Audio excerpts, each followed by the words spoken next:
Halo, jumpa lagi dengan channel Tanucius, channelnya para pecinta mobil retro. Sekarang saya pakai istilah mobil retro ya, karena kalau saya bilang mobil starlet aja, kayaknya nggak sah gitu, nggak asik. Karena mobil retro starlet juga termasuk salah satu mobil retro. Mobil retro lain yang cukup legendaris ya dari merek Toyota adalah Toyota Kijang Super. Itu juga adalah mobil retro yang punya mesin teknologi retro juga. Sama-sama mesin masih menggunakan karburator dan platina. Sama juga dengan Starlet. Starlet juga masih menggunakan karburator dan platina. Itu hanya berlaku untuk Kijang Super sampai dengan tahun 97 ya.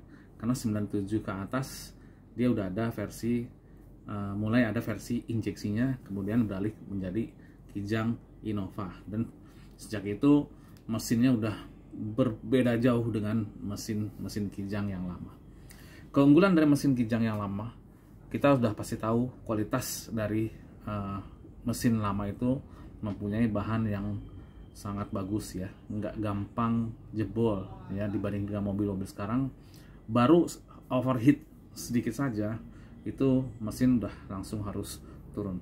Beda dengan mobil-mobil zaman dulu seperti Kijang Super dan Toyota Starlet yang bahannya juga memang masih kualitasnya masih bagus. Juga termasuk kualitas bahan bodinya juga lebih bagus untuk mobil-mobil era tahun 90-an ya. Ketebalan bodinya juga masih lumayan tebal dibandingin mobil sekarang.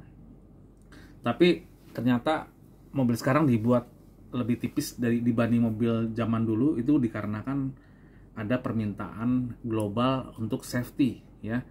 Karena untuk meraih keamanan yang paling tinggi, ternyata mobil yang paling aman itu bukan mobil yang kuat kena benturan, justru sebaliknya, mobil yang bisa menyerap benturan sehingga penumpang yang ada di dalam mobil itu bisa terhindar dari cedera yang lebih serius ya. Jadi untuk mobil zaman sekarang itu lebih mengamankan penumpangnya ketimbang mobilnya. Kalau untuk era zaman dulu, mobil-mobil dibuat dengan sasis yang tebal, yang kuat. Seperti contohnya, katakanlah seperti Toyota Hardtop. Toyota Hardtop memiliki sasis yang mirip dengan besi rel kereta api, tebal sekali, sulit banget dihancurkan ya. Tapi kalau seandainya mobil dibuat seperti itu, bila terjadi tabrakan, memang mobil mungkin nggak terlalu mengalami kerusakan parah. Akan tetapi penumpang yang ada di dalamnya akan mengalami cedera yang lebih serius dan lebih fatal. Makanya untuk mobil-mobil zaman sekarang kebanyakan dibuat dari bahan-bahan yang memang dapat menyerap benturan untuk menyelamatkan nyawa dari penumpang. Oke, kita balik lagi ke mobil-mobil retro. Kebetulan saya ada juga yang masuk ke IG saya. Kali ini bukan datang dari pemilik Toyota Starlet, tapi dari pemilik Kijang Super tahun awal-awal ya, tahun 87-an, yang karoserinya masih jadul-jadul, yang pintunya cuman ada 3 ya. Jadi samping kanan, samping kiri, pintu belakangnya nggak ada ya. Itu dia mengalami masalah di bagian distributor delco-nya.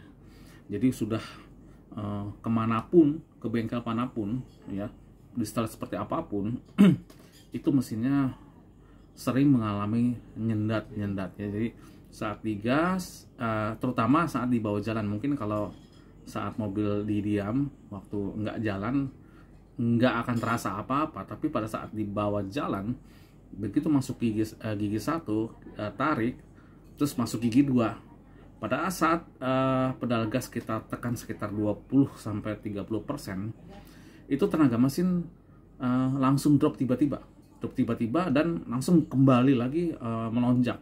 Jadi terasa kita yang ada di dalam mobil itu terasa seperti jadi pusing, jadi mabuk, dan itu selalu terjadi seperti itu. mobil jadi kayak nggak enak banget ya. Mobil kayak tenaganya hilang timbul, dan itu sangat membuat kita tuh jadi nggak nyaman bawa mobil itu ya.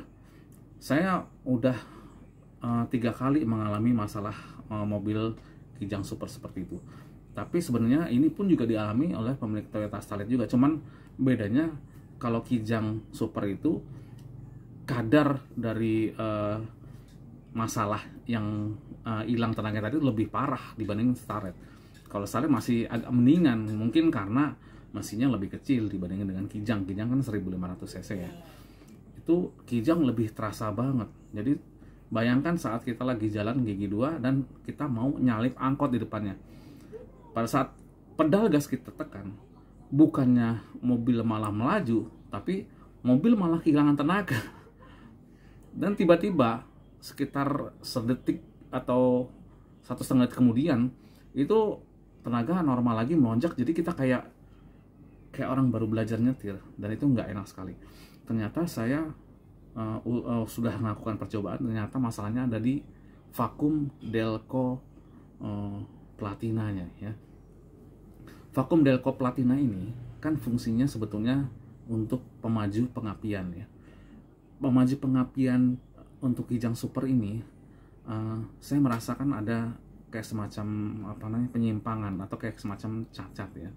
Dia kayak tidak mau mengikuti vakum dari Delco ini, tidak mau mengikuti putaran mesin yang dibutuhkan sesuai dengan putaran mesinnya.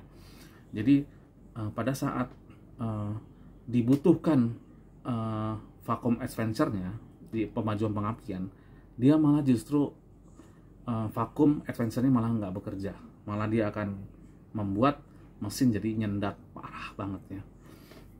Jadi satu-satunya cara biar mesin Kijang Super ini tidak nyendat-nyendat, yang paling gampang adalah lepaskan semua selang vakum distributornya. Kenapa harus lepaskan selang vakum distributornya?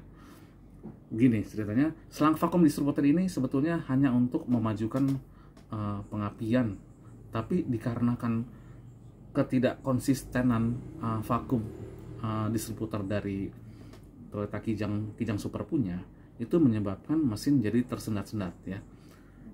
Lengan dari vakum itu tidak sesuai dengan yang dibutuhkan, terlalu pendek jaraknya. Jadi kalau saya bilang itu vakum Delco Kijang Super terlalu sensitif, baru ada sedikit hisapan, vakum itu terlalu over action, jadinya itulah yang menyebabkan tenaga bisa hilang secara tiba-tiba. Jadi kita lepaskan semua selang vakum Delco platinanya. Setelah kita lepaskan selang vakum Delco, biasanya ada dua, suka ada dua, ada satu. Kalau ada satu, kita lepaskan hanya satu cukup ya. Kalau ada dua-duanya kita lepaskan. Dan satu lagi, setelah kita lepaskan, kita coba majukan pengapiannya ya. Kita lebih majukan pengapiannya menjadi lebih maju ya. Karena kenapa? Karena kan kalau selang Delco platinanya kita lepas, itu berarti ada terjadi pengapian yang tidak semestinya, jadi agak mundur. Makanya untuk mengimbangi itu kita akan majukan pengapiannya. Tapi ingat, jangan terlalu maju, karena kalau terlalu maju nanti pagi-pagi akan susah start. Dia akan seperti berat banget startnya, ngek gitu.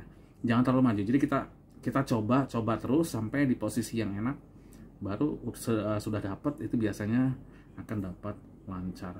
Jadi triknya seperti itu ya. Buat pemilik Kijang Super, coba dilepaskan selang vakum Delco-nya dan majukan sedikit Delco platinanya. Itu biasanya bisa teratasi. Itu biasanya cara saya seperti itu. Mudah-mudahan informasi ini bisa kalian coba ya, khususnya pemilik Kijang Super yang masih menggunakan platina ya. Oke, sampai jumpa lagi di video saya berikutnya, dan salam Starletter.